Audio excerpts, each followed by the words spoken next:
अरे अरे भूखा है यार।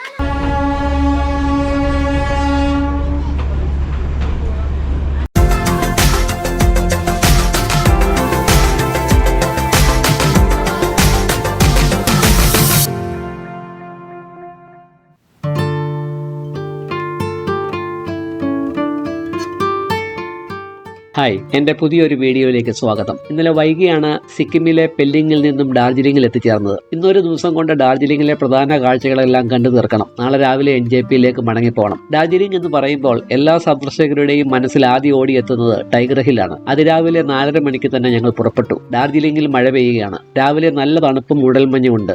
സഞ്ചാരികളുടെ ഏറ്റവും പ്രിയപ്പെട്ട ടൈഗർ ഹില്ലിലെ സൂര്യോദയം കാണാൻ സാധിക്കുമോ എന്നറിയില്ല. സൂര്യോദയം കണ്ടാലും ഇല്ലെങ്കിലും ഡാർജിലിംഗിൽ വന്നാൽ ടൈഗർ ഹില്ലിൽ പോവുക എന്നത് ഒരു ചടങ്ങാണ്. ടൈഗർ ഹില്ലിലേക്കുള്ള യാത്ര ആവേശം നിറഞ്ഞതായിരുന്നു. അന്തരീക്ഷം തണുത്തിരുന്നു. തെരുവുകളൊക്കെ നിശബ്ദമാണ്. മനോഹരമായ സൂര്യോദയത്തിന്റെ പ്രതീക്ഷകൾ അന്തരീക്ഷത്തിൽ ഓടി നടന്നു. എന്നാൽ ചക്രവാളം പ്രകാശിക്കാൻ തുടങ്ങിയപ്പോൾ ഒരു പ്രതീക്ഷിത അതിഥിയെത്തി. കട്ടിയുള്ള ഒഴുകുന്ന മൂടൽമഞ്ഞ്. കാലാവസ്ഥ അനുകൂലമാകുമെന്ന് ആദ്യം തോന്നി. പക്ഷേ നിശ്ചയദാർഢ്യമുള്ള മൂടൽമഞ്ഞ് കൂടുതൽ കട്ടിയായി മാറി. എല്ലാം ഒരു കുപ്പായത്തിൽ പൊതിഞ്ഞതുപോലെ. മിനിറ്റുകൾ കഴിയും തോറും നിരാശ വർദ്ധിച്ചു. ഏറെ പ്രതീക്ഷയോടെ കാത്തിന സൂര്യോദയം പ്രത്യാശയും പ്രകൃതിയുടെ ഇംഗിതങ്ങളും തമ്മിലുള്ള ഒരു പോരാട്ടമായി മാറി. മനം മടുത്ത ആളുകൾ നിശബ്ദ സ്വരത്തിൽ മന്ത്രിച്ചു. ആ നിമിഷം പകർത്താൻ എന്റെ ക്യാമറകൾ സജ്ജമായിരുന്നു. പക്ഷേ മൂടൽമഞ്ഞിന്റെ കനത്ത മൂടുപടം സൂര്യന്റെ കയറ്റം കാണാനുള്ള എന്റെ ശ്രമത്തെ തടഞ്ഞു. വസ്ത്രങ്ങളുടെ പാളികളിലൂടെ തണുപ്പൊഴുകുന്നത് ഞാൻ അറിഞ്ഞു. പ്രകൃതിയുടെ പ്രവചനാതീതമായ സ്വഭാവത്തിലേക്ക് ഞാൻ സ്വയം വിരമിച്ചു. സൂര്യോദയം കണ്ണിൽപ്പെടാതെ മറഞ്ഞിരുന്നുവെങ്കിലും പ്രകൃതിയുടെ പ്രവചനാതീതമായ ആകർഷണീയതയുടെ തെളിവായി ആ അനുഭവം മാറി. ചില സമയങ്ങളിൽ നമ്മുടെ ഏറ്റവും മികച്ച പദ്ധതികളും ആകാംക്ഷാഭരിതമായ പ്രതീക്ഷകളും ഉണ്ടായിട്ടും പ്രകൃതിക്ക് അതിൻ്റെതായ തിരക്കഥയുണ്ടെന്നും അതിന്റെ വിചിത്രമായ പ്രകടനങ്ങൾക്ക് നമ്മൾ വെറും കാഴ്ചക്കാരാണെന്നും ഇതെന്നെ ഓർമ്മിപ്പിച്ചു. ടൈഗർ ഹില്ലിൽ നിന്ന് ഇറങ്ങുമ്പോൾ 30 വർഷങ്ങൾക്ക് മുമ്പ് ടൈഗർ ഹില്ലിൽ സൂര്യോദയം കണ്ടതിന്റെ മധുര സ്മരണ എന്റെ മനസ്സിൽ നിറഞ്ഞു. ടൈഗർ ഹിൽസിൽ നിന്ന് മടങ്ങുമ്പോൾ ഡാർജിലിംഗ് പീസ് പഗോഡ സന്ദർശിക്കാൻ ഞങ്ങൾ തീരുമാനിച്ചു. ജാപ്പനീസ് ബുദ്ധമത സംഘടനയായ നിപ്പോൺസാൻ മയോഹോജിയാണ് മനോഹരവും ശാന്തവുമായ ഡാർജിലിംഗ് പീസ് പഗോഡ നിർമ്മിച്ചത്. നഗരമധ്യത്തിൽ നിന്ന് വെറും 3 കിലോമീറ്റർ അകലെയുള്ള ജലപഹാർ കുന്നിന്റെ ചെരുവിലാണ് ഇത് സ്ഥിതി ചെയ്യുന്നത്.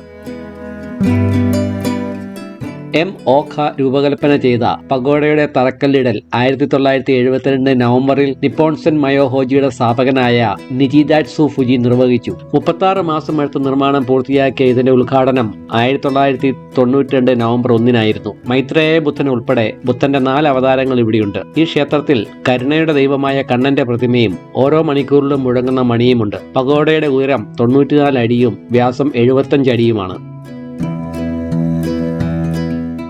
പീസ് പഗോഡയിൽ ബുദ്ധന്റെ തിളങ്ങുന്നതും സ്വർണത്തിൽ മിനുക്കിയതുമായ 4 പ്രതിമകളുണ്ട്. കൂടാതെ ക്ഷേത്രത്തിന്റെ ചുവരുകളിൽ ഗൗതമ ബുദ്ധന്റെ ജീവിതത്തിന്റെ വിവിധ ഘട്ടങ്ങളിൽ നിന്നുള്ള വ്യത്യസ്ത കഥകൾ ചിത്രീകരിക്കുന്ന 8 മണൽക്കല്ലുകൾ കൊണ്ടുള്ള കൊത്തുപണികളുമുണ്ട്. പഗോഡയുടെ അടിത്തറയിൽ ഭഗവാൻ ബുദ്ധന്റെ അവശിഷ്ടങ്ങൾ പ്രതിഷ്ഠിച്ചിട്ടുണ്ട്.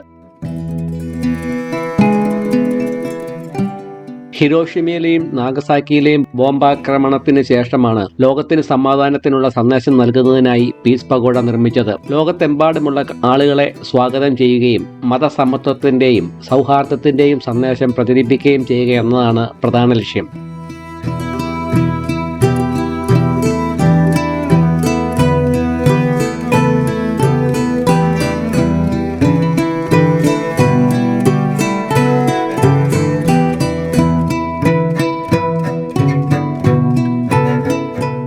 പീസ് പഗോഡയോട് ചേർന്ന് അതിമനോഹരമായ ഒരു ബുദ്ധക്ഷേത്രവുമുണ്ട്. നിപ്പോൺസൻ മയോഹോജി ബുദ്ധക്ഷേത്രം എന്നും അറിയപ്പെടുന്ന ഇത് പരമ്പരാഗത ജാപ്പനീസ് ശൈലിയിൽ നിർമ്മിച്ച 2 നിലകളുള്ള വെളുത്ത കെട്ടിടമാണ്. കയറി ചെല്ലുന്നിടത്ത് സ്ഥാപകനായ ഫുജി ഗുരുജിയുടെ ചിത്രവും ബുദ്ധന്റെ പ്രതിമയുമുണ്ട്. മഹാത്മാഗാന്ധിയുടെ അടുത്ത അനുയായിയായിരുന്നു ഗുരുജി. ഡാർജിലിംഗിലെ ജാപ്പനീസ് ക്ഷേത്രം ജാപ്പനീസ് ഇന്ത്യൻ വാസ്തുവിദ്യയുടെ സമന്വയത്തിന്, അതായത് അഹിംസയുടെയും സമാധാനത്തിന്റെയും പഠിപ്പിക്കലുകൾ നൽകുന്നു.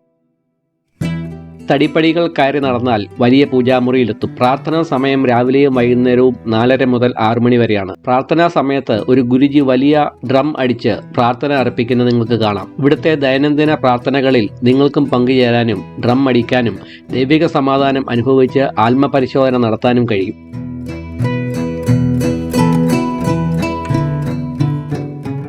കിഴക്കൻ ഹിമാലയത്തിൽ ഏകദേശം 6709 അടി ഉയരത്തിൽ സ്ഥിതി ചെയ്യുന്ന ഡാർജിലിംഗ് പശ്ചിമ ബംഗാളിലെ ഒരു പട്ടണമാണ്. ഡാർജിലിംഗിന്റെ പടിഞ്ഞാറ് നേപ്പാളും കിഴക്ക് ഭൂട്ടാനും വടക്ക് സിക്കിമുമാണ്. ലോകത്തിലെ ഏറ്റവും ഉയരം കൂടിയ മൂന്നാമത്തെ പർവ്വതമായ കാഞ്ചൻജംഗ തെളിഞ്ഞ ദിവസങ്ങളിൽ ഡാർജിലിംഗിൽ നിന്നും ദൃശ്യമാണ്. 19-ാം നൂറ്റാണ്ടിന്റെ തുടക്കത്തിൽ ഇന്ത്യയിൽ ഈസ്റ്റ് ഇന്ത്യ കമ്പനി ഭരണകാലത്ത് ഡാർജിലിംഗ് ബ്രിട്ടീഷ് ഉദ്യോഗസ്ഥർക്കും സൈനികർക്കും അവരുടെ കുടുംബങ്ങൾക്കും ഒരു വേനൽക്കാല വിശ്രമ കേന്ദ്രമായിരുന്നു. കാടുകൾ വെട്ടി യൂറോപ്യൻ ശൈലിയിലുള്ള കോട്ടേജുകൾ നിർമ്മിക്കുന്നതിനും തേയിലത്തോട്ടങ്ങളിൽ ജോലി ചെയ്യുന്നതിനും ആയിരക്കണക്കിന് തൊഴിലാളികളെ നേപ്പാളിൽ നിന്ന് റിക്രൂട്ട് ചെയ്തു. 19-ാം നൂറ്റാണ്ടിന്റെ അവസാനത്തോടെ നാരോ ഗേജ് റെയിൽവേ പാതയായ ഡാർജിലിംഗ് ഹിമാലയൻ റെയിൽവേ വേനൽക്കാല നിവാസികളെ പട്ടണത്തിലേക്ക് കൊണ്ടുവരികയും തിരികെ തേയില കയറ്റി പോവുകയും ചെയ്തു.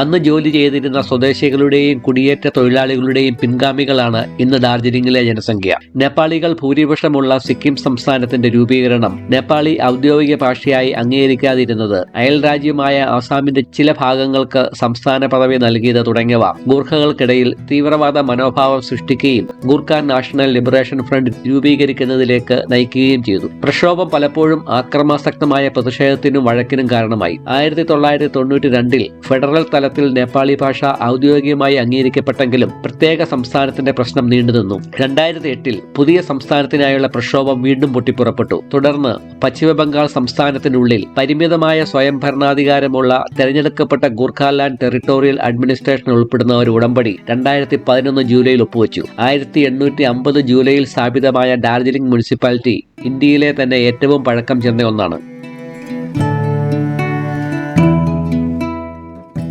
ഡാർജിലിംഗ് പട്ടണത്തിൽ 67 ഏക്കറിൽ വ്യാപിച്ചു കിടക്കുന്ന മൃഗശാലയാണ് ഡാർജിലിംഗ് മൃഗശാല എന്നും അറിയപ്പെടുന്ന Padmaja Naidu Himalayan zoological park. 1958-ൽ തുറന്ന ഈ മൃഗശാല ഇന്ത്യയിലെ ഏറ്റവും വലിയ ഉയരത്തിലുള്ള മൃഗശാലയാണ്. ഡാർജിലിംഗ് പട്ടണത്തിൽ നിന്ന് 2 കിലോമീറ്റർ മാത്രം അകലെ ജവഹർ കുന്നിൽ 7000 അടി ഉയരത്തിലാണ് മൃഗശാല സ്ഥിതി ചെയ്യുന്നത്. ആൽപൈൻ സാഹചര്യങ്ങളുമായി പൊരുത്തപ്പെടുന്ന മൃഗങ്ങളെ വളർത്തുന്നതിൽ ഈ മൃഗശാല വൈദഗ്ധ്യം നേടിയിട്ടുണ്ട്. കൂടാതെ ഹിമപ്പുലി, വംശനാശ ഭീഷണി നേരിടുന്ന ഹിമാലയൻ ചെന്നായ, ചുവന്ന പാണ്ട എന്നിവയ്ക്കായി വിജയകരമായ ക്യാപ്റ്റീവ് ബ്രീഡിംഗ് പ്രോഗ്രാമുകളും ഇവിടെ നടത്തുന്നുണ്ട്. സരോജിനി നായിഡുവിന്റെ മകൾ പത്മജ നായിഡുവിന്റെ പേരിലാണ് ഈ പാർക്ക് അറിയപ്പെടുന്നത്. മുമ്പ് ഹിമാലയൻ സുവോളജിക്കൽ പാർക്ക് എന്നറിയപ്പെട്ടിരുന്ന ഇത് 1958 ഓഗസ്റ്റിൽ കേന്ദ്ര ഗവൺമെന്റിന്റെയും പശ്ചിമ ബംഗാളിന്റെയും സംയുക്ത സംരംഭമായി സ്ഥാപിതമായി. 15-ലധികം തരത്തിലുള്ള മൃഗങ്ങളുള്ള പാർക്കിനെ സസ്യബുക്കുകൾ, മാംസ്യബുക്കുകൾ, മിശ്ര ബുക്കുകൾ എന്നിങ്ങനെ 3 വിഭാഗങ്ങളായി തിരിച്ചിരിക്കുന്നു. സെൻട്രൽ സൂ അതോറിറ്റി ഓഫ് ഇന്ത്യയുടെ റെഡ് പാണ്ട പ്രോഗ്രാമിന്റെ സെൻട്രൽ ഹബ്ബായി ഈ മൃഗശാല പ്രവർത്തിക്കുന്നു. കൂടാതെ വേൾഡ് അസോസിയേഷൻ ഓഫ് സൂസ് ആൻഡ് അക്വേറിയത്തിലെ അംഗവുമാണ്. നിരവധി അപൂർവ മൃഗങ്ങളെ ഇവിടെ കാണാൻ സാധിക്കുമെന്നതിനാൽ ഈ മൃഗശാല മറ്റുള്ളവയിൽ നിന്ന് വ്യത്യസ്തമാണ്.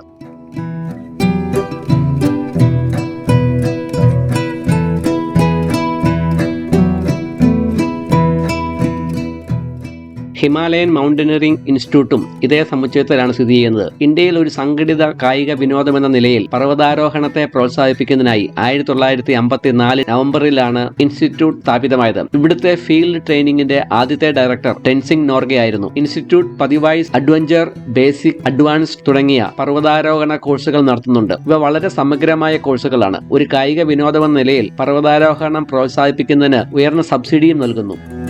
പർവ്വതാരോഹണ ചരിത്രത്തിന്റെ കലവറയാണ് ഇൻസ്റ്റിറ്റ്യൂട്ടിന്റെ മ്യൂസിയം. പർവ്വതാരോഹകരുടെ ഉപകരണങ്ങൾ, അവർ ഉപയോഗിച്ചിരുന്ന വസ്തുക്കൾ, ഭൂപടങ്ങൾ എന്നിവയുടെ ഒരു വലിയ ശേഖരം ഇവിടെയുണ്ട്. ടെൻസിംഗ് നോർഗയുടെയും എഡ്മണ്ട് ഹിലാരിയുടെയും ചരിത്രപ്രസിദ്ധമായ എവറസ്റ്റ് പര്യവേഷണ സ്മരണികകളുടെ പ്രദർശനം മനുഷ്യന്റെ സ്ഥിരോത്സാഹത്തിന്റെയും പര്യവേഷണത്തിന്റെ അജയ്യമായ ഉത്സാഹത്തിന്റെയും തെളിവായി ഇവിടെ നിലകൊള്ളുന്നു. മൗണ്ടനിയറിംഗ് ഇൻസ്റ്റിറ്റ്യൂട്ടിന്റെ എതിർവശത്തായി ലെബോങ് കാട്ട് റോഡിലാണ് ടെൻസിംഗ് ഗോംബു പാറകൾ സ്ഥിതി ചെയ്യുന്നത്. പരസ്പരം അഭിമുഖീകരിച്ച് സ്ഥിതി ചെയ്യുന്ന 2 പാറകളും പ്രകൃതിദത്തമാണ്. 1953-ൽ എവറസ്റ്റ് കീഴടക്കിയ പ്രശസ്തനായ ടെൻസിംഗ് നോർഗയുടെ പേരിലാണ് ഈ കൂറ്റൻ ടെൻസിംഗ് പാറ അറിയപ്പെടുന്നത്. 1963-ലും 65-ലും 2 തവണ എവറസ്റ്റ് കീഴടക്കിയ ടെൻസിംഗിന്റെ അനന്തരവൻ നവാങ് ഗോംബുവിന്റെ പേരിലാണ് ഗോംബു പാറയ്ക്ക് ആ പേര് ലഭിച്ചത്. ടെൻസിംഗ് നോർവേ ഈ പാറയിൽ അഭ്യാസം നടത്തിയിരുന്നതായും ജവഹർലാൽ നെഹ്റു സന്ദർശിച്ചപ്പോൾ യാതൊരു ഉപകരണവുമില്ലാതെ പാറയുടെ മുകളിൽ കയറിയതായും പറയപ്പെടുന്നു. സന്ദർശകർക്ക് അവർ പ്രൊഫഷണൽ അല്ലെങ്കിൽ പോലും പരിശീലകരുടെ സഹായത്തോടെ കയറുകളും മറ്റു ഉപകരണങ്ങളും ഉപയോഗിച്ച് പാറയിൽ കയറുന്നതിന്റെ ആവേശം അനുഭവിക്കാൻ കഴിയും. ഒരു കയറ്റത്തിന് 100 രൂപയാണ് ഈടാക്കുന്നത്.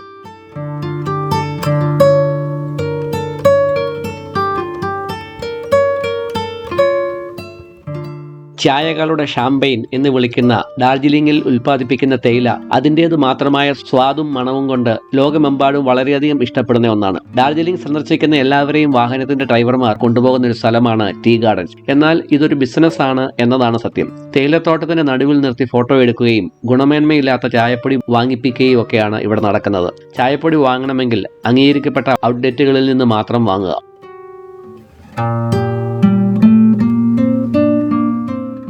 ഡാർജിലിംഗിലെ ഹിമാലയൻ റെയിൽവേയുടെ ടോയ് ട്രെയിനിൽ കൂടിയുള്ള യാത്ര കൂടി നടത്താതെ ഡാർജിലിംഗ് യാത്ര പൂർത്തിയാവുകയില്ല. ഡാർജിലിംഗ് ഹിമാലയൻ റെയിൽവേ ന്യൂ ജൽപാഗുരിക്കും ഡാർജിലിംഗിനും ഇടയിൽ ഓടുന്ന 2 അടി വീതിയുള്ള നാരോ ഗേജ് റെയിൽവേ പാതയാണ്. 1879നും 1881നും ഇടയിൽ നിർമ്മിച്ച ഇതിന് ഏകദേശം 88 കിലോമീറ്റർ നീളമുണ്ട്. ന്യൂ ജൽപാഗുരിയിൽ സമുദ്രനിരപ്പിൽ നിന്ന് ഏകദേശം 330 അടി ഉയരത്തിൽ നിന്ന് ഡാർജിലിംഗിൽ 7200 അടി വരെ ഈ റെയിൽവേ ഉയരുന്നു. ഈ ഉയരം കയറാൻ ഇത് 6 സിക്സാഗുകളും 5 ലൂപ്പുകളും ഉപയോഗിക്കുന്നു. ഡാർജിലിംഗിൽ നിന്ന് ഗുമ്മിലേക്കുള്ള പ്രതിദിന ടൂറിസ്റ്റ് ട്രെയിനുകളും ഡാർജിലിംഗിൽ നിന്ന് കുർസിയോങ്ങിലേക്കുള്ള ആവി കയറ്റിയ റെഡ് പാണ്ട സർവീസ് ഉൾപ്പെടെ 6 ഡീസൽ ലോക്കോമോട്ടീവുകളാണ് ഷെഡ്യൂൾ ചെയ്ത മിക്ക സർവീസുകളും കൈകാര്യം ചെയ്യുന്നത്. 1999 ഡിസംബറിൽ യുനെസ്കോ DHRനെ ലോക പൈതൃക സ്ഥലമായി പ്രഖ്യാപിച്ചു.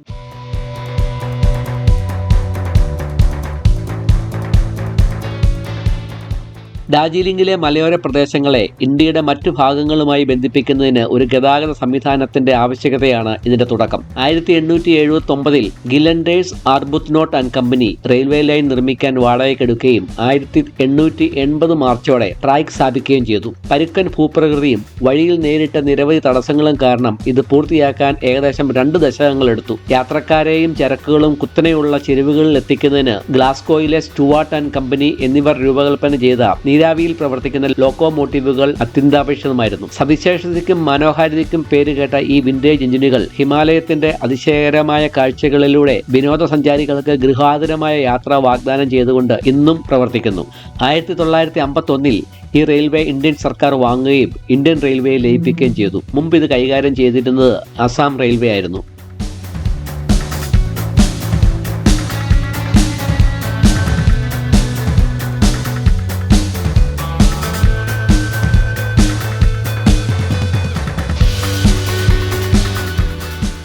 സാധാരണഗതിയിൽ ടോയ് ട്രെയിൻ ജൽപാഗുരി മുതൽ ഡാർജിലിംഗ് വരെയുള്ള ദൂരം ഏകദേശം 7 മണിക്കൂർ മുതൽ 8 മണിക്കൂർ വരെ എടുക്കും.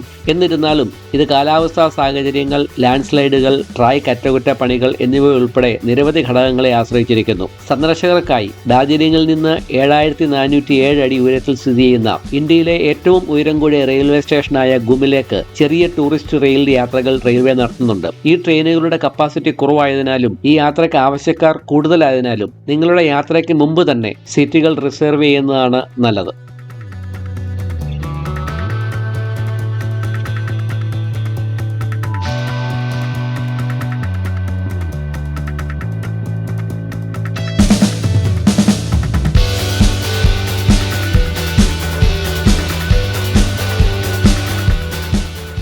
ഈ യാത്രാ പരമ്പര ഇവിടെ അവസാനിക്കുകയാണ്. വേറൊരു ദേശത്തെ വ്യത്യസ്ത കാഴ്ചകളുമായി അടുത്ത എപ്പിസോഡിൽ കാണാം.